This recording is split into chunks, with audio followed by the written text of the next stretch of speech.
Baru-baru ini tular mengenai rumah tangga Wirgon apabila isterinya sendiri mendedahkan penyanyi popular Indonesia tersebut curang terhadapnya sejak 2 tahun lalu.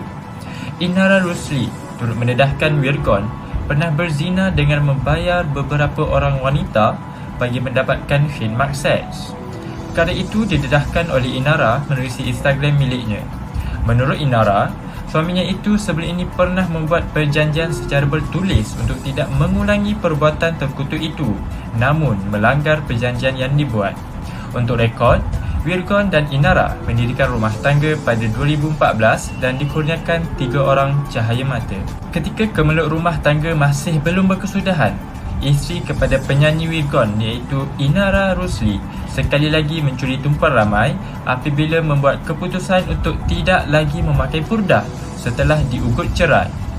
Dalam satu sidang media yang berlangsung pada Khamis, Inara kembali melepaskan bahagian yang menutupi separuh muka itu atas alasan supaya dapat kembali bekerja. Kata Inara, keputusan tersebut dibuat demi meneruskan kelangsungan hidup bersama anak-anak. Aku memutuskan untuk kembali kerja, punya anak-anak kan. Jadi ada unsur darurat di sini, darurat. Jadi karena itu ya aku harus membuka cadar.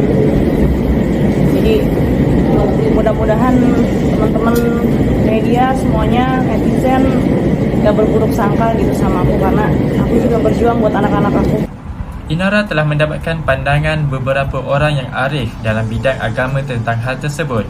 Tambah Inara, dia juga tidak pernah peduli dengan kecaman yang bakal diterima susulan mengambil keputusan untuk kembali aktif dalam dunia seni. Tambah pula apabila mendapat kontrak produk kecantikan muka. Bismillah, saya buka karena Allah, saya pakai karena Allah, saya buka karena Allah untuk menghidupi anak-anak saya. Bismillah. Keputusan Inara Rusli membuka purdah adalah untuk mencari kerja menafkahi anak-anaknya. Wirgon memfailkan cerai terhadap Inara pada awal April lalu. Seterusnya, saya akan serahkan kepada saudara Suhaib untuk menerangkan lebih detail mengenai perkara yang berkaitan dengan purdah dan niqab berdasarkan perspektif Islam. Okey, Assalamualaikum warahmatullahi wabarakatuh. Terima kasih kepada saudara Abid kerana telah menjemput saya untuk mengulas tentang topik ini. Sebelum kita membincangkan mengenai hukum berpurdah atau berniqab, maka kita perlulah menghayati sepotong hadis baginda Rasulullah sallallahu alaihi wasallam, iaitu yang berbunyi, penghuni neraka yang belum pernah aku melihatnya lagi iaitu wanita-wanita yang berpakaian tetapi bertelanjang, iaitu mereka yang memakai pakaian tetapi tidak menutup keseluruhan aurat. Hadis riwayat Muslim. Okey, kata ulama, berpakaian namun bertelanjang pada hakikatnya kerana mereka memakai pakaian yang tidak menutup badan dan menyembunyikan aurat, dan tujuan berpakaian untuk menutupi aurat. Maka sekiranya pakaian itu menutupi aurat, maka si pemakainya dikira bertelanjang. Aurat wanita adalah seluruh tubuhnya kecuali wajah dan tapak tangan. Menurut sebuah hadis mursal, iaitu daripada Aisyah radhiyallahu an, menceritakan bahawa Rasulullah sallallahu alaihi wasallam bersabda, "Wahai Asma, sesungguhnya wanita apabila telah didatangi haid, tidak elok dia membiarkan dirinya dilihat kecuali wajah dan tapak tangan." Hadis riwayat Abu Daud. Adapun mengenai hukum mengenakan niqab, jika seorang wanita khawatir terhadap fitnah, maka dia boleh menutupi wajahnya untuk menjaga dirinya. Ummul Mukminin Sayyidatina Aisyah dalam bertemu dengan para sahabat Nabi SAW biasanya akan mengangkat istar untuk menutupi wajahnya. Syekh Mutawalli Sya'rawi mengatakan niqab tidaklah difardukan dan tidaklah ditolak. Yang penting adalah bersederhana dengan memperhatikan keadaan dan kenyamanan sejalan dengan aurat yang wajib ditutup. Wanita yang ingin berpurdah perlu memahami prinsip-prinsip yang penting dalam melaksanakan purdah. Pertama, niat dan tujuan purdah haruslah ikhlas semata-mata kerana Allah Subhanahu Wa Taala, Yang kedua, penting bagi wanita yang berpudah untuk menunjukkan akhlak yang baik, kerana akhlak yang baik merupakan bahagian integral dari praktik agama yang benar. Selanjutnya adalah dalam mematuhi hukum syariat.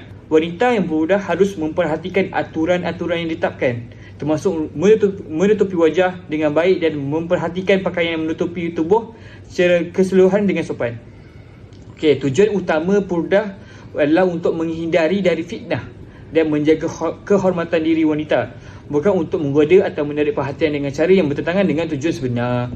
Okey, yang terakhir adalah konsistensi, iaitu konsistensi dalam memakai purdah sangatlah penting. Tidak boleh memakai purdah hanya sesekali atau secara sembarangan. Apabila memutuskan untuk berpurdah, penting untuk konsistensi dan konsisten dan tidak mempermainkan makna serta mempraktik purdah itu sendiri.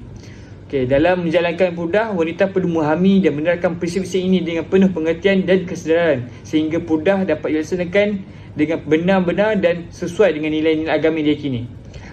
Okey, akan tetapi bagi sesiapa yang telah berpurdah dan ingin membuka niqabnya, muka purdahnya atas dasar keperluan, maka ulama ada memberikan 4 ciri yang dibolehkan untuk membuka. Iaitu yang pertama, melihat perempuan yang ingin dinikahi semasa proses khitbah, iaitu merisik, meminang dan bertunang.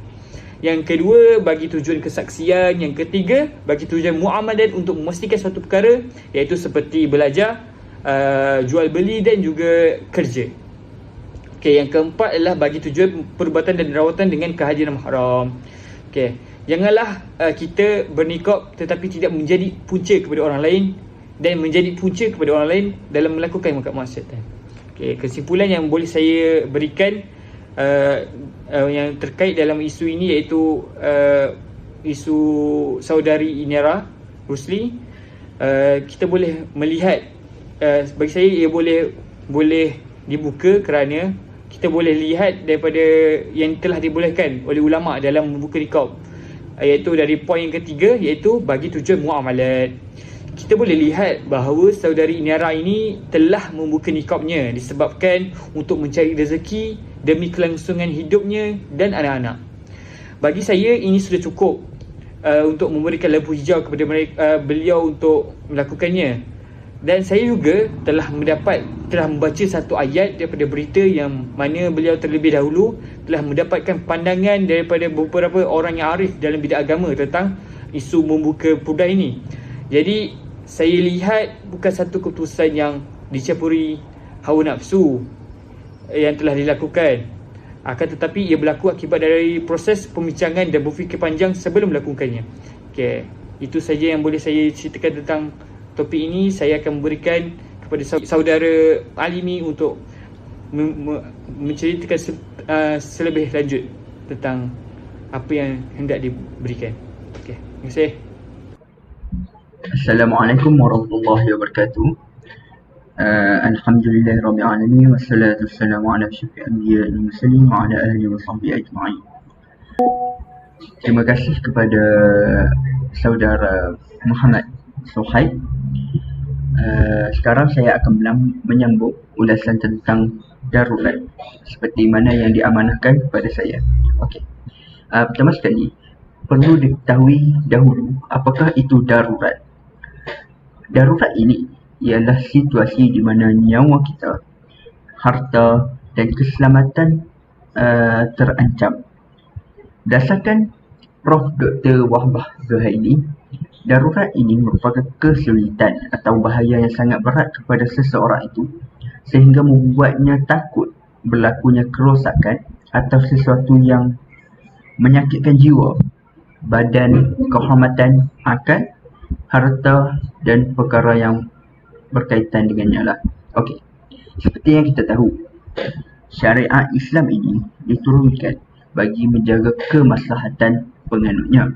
Tapi apabila jadinya darurat, iaitu keadaan yang mampu mengancam nyawa kita ni, kita dibolehkan untuk melakukan sesuatu yang berlainan dengan syariat Islam.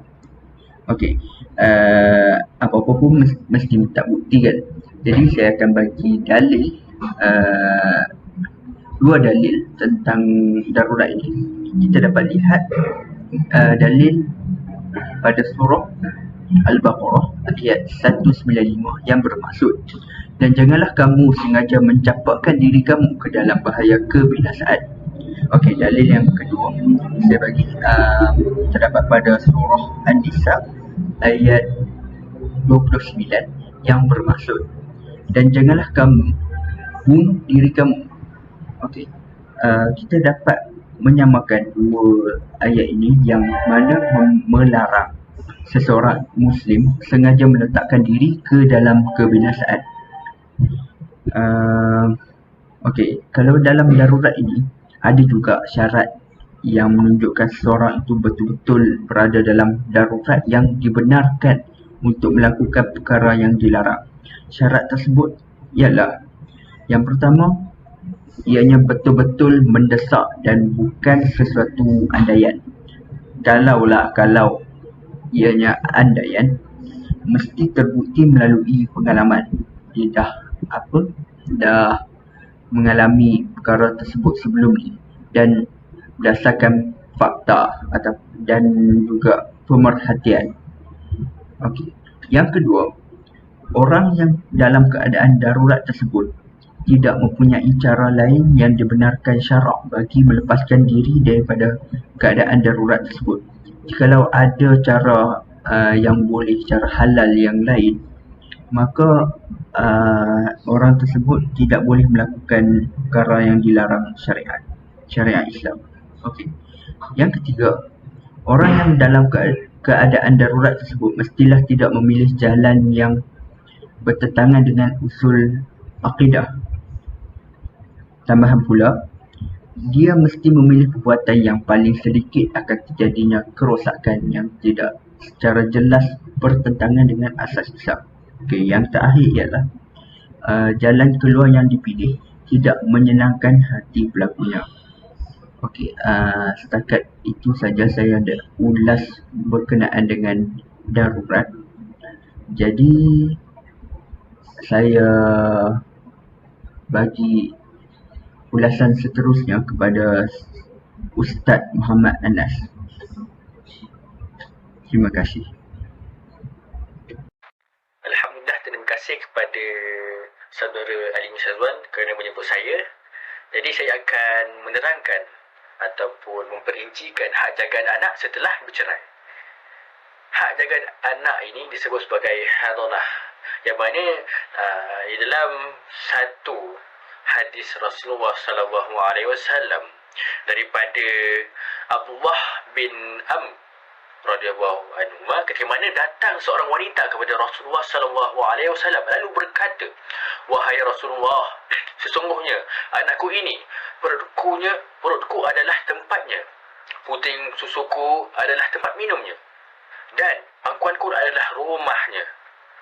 Sedangkan ayahnya telah menceraikanku dan ingin merampasnya dariku." Lalu Rasulullah SAW bersabda, berkata kepadanya, "Engkau lebih berhak terhadapnya selama engkau belum menikah." Hadis riwayat Abu Daud. So, apa yang telah dikemukakan melalui hadis tersebut, bahawasanya yang paling layak mendapat hak jagaan anak setelah terbubarnya sesebuah perkahwinan tersebut, yakni penceraian. Jadi siapa yang layak adalah, yang pertama adalah ibu. Ibu paling layak untuk menjaga bayi ataupun kanak-kanak tersebut. Sekiranya ibu tersebut menganiaya, ada syarat-syaratnya. Jika ibu tersebut murtad ataupun menjadi gila ataupun mendera ataupun tidak menjaga kebajikan anak tersebut, maka hak jagaan anak itu akan diberi kepada orang lain. Okey, kita pergi satu persatu. Yang pertama, ibu. Jika ibu tidak boleh menjaga. Yang kedua adalah nenek sebelah ibu. Seterusnya, jika nenek sebelah ibu pula tidak dapat jaga, maka bapa pula akan jaga. Yang ketiga, bapa. Yang keempat adalah nenek sebelah bapa. Yang kelima, kakak atau adik perempuan si ibu sebapa. Yang keenam, kakak atau adik perempuan seibu. Dan yang seterusnya adalah kakak atau adik perempuan sebapa. Dan banyak lagi golongan yang akan yang boleh mendapat hak tersebut sekiranya kesemua di atas tadi tidak layak menjaga, yang akan diputuskan oleh mahkamah syariah. Okey. Jadi untuk tempoh jagaan anak tersebut adalah sehingga anak tersebut mumayyiz. Yang ini bagi kanak-kanak lelaki adalah 7 tahun, dan apabila kanak-kanak perempuan pula 9 tahun. Tetapi penjaga tersebut boleh mengemukakan rayuan kepada mahkamah untuk menambahkan lagi tempoh jagaan.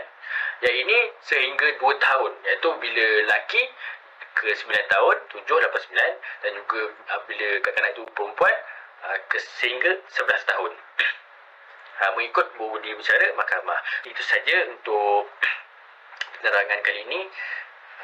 Saya akan memanggil seorang untuk menyimpulkan kesemua ketiga-tiga isi tadi, topik tadi, dan mengaitkan kepada isu kita. Saya akan mempersilakan Ustaz Ahmad Syafiq. Dipersilakan Ustaz. Assalamualaikum. Terima kasih kepada Ustaz Anas atas pencerahan yang panjang lebar seperti tadi. Jadi, apa yang kita dapat simpulkan dari ketiga-tiga isu ini? Kesimpulan yang saya boleh berikan kepada isu yang pertama tadi, yang disebut oleh saudara Suhaib, perkara yang telah dibolehkan ulama dalam membuka niqab adalah dari sudut poin yang ketiga, iaitu bagi tujuan muamalat untuk memastikan suatu perkara seperti belajar, jual beli, kerja dan lain-lain. Kita boleh lihat bahawa saudari Inara Rusdi ini telah membuka niqabnya disebabkan untuk mencari rezeki demi kelangsungan hidupnya dengan anak-anak. Bagi saya, ini sudah cukup memberikan lampu hijau kepada beliau, dan saya juga ada membaca satu ayat daripada berita yang mana beliau terlebih dahulu telah mendapatkan pandangan beberapa orang yang arif dalam bidang agama tentang hal tersebut.